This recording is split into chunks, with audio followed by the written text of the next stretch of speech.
আসসালামু আলাইকুম এভরিওয়ান। আমরা তো আগের ব্লগে শেয়ার করছি আমরা চলে এসেছি কক্সবাজারে এসে আমরা এত গরম যে আমরা সি বিচে যে বের হব এই পরিস্থিতি ছিল না। এত প্রচন্ড পরিমাণ গরম ছিল যে বালিতে সি বিচ ঘুরবো আমরা ঘুরতে পারতেছিলাম না। আমরা হোটেলে ম্যাক্সিমাম সময় স্পেন্ড করি।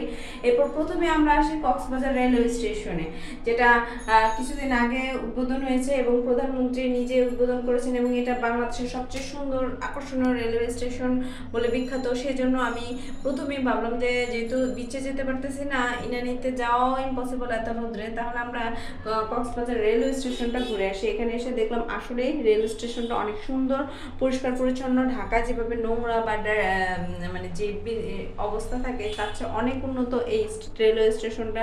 এক একটা কেবিন, এক একটা ওয়াশরুম, প্রত্যেকটা ডিপার্টমেন্ট আলাদা করে যাওয়া আসা এবং এতে ট্রেনের সুব্যবস্থা।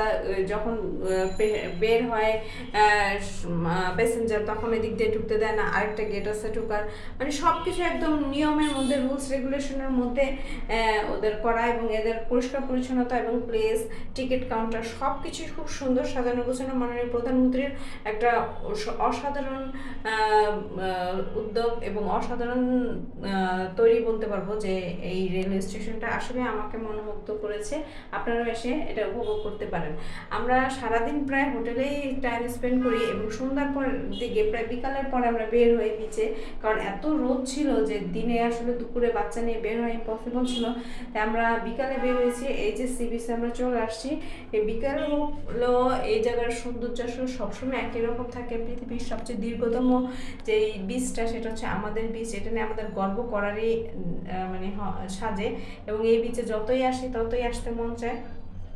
আর সাগর পাড়ে বসে তার প্রকৃতির যে বাতাস এটা উপভোগ করার মজাই আলাদা।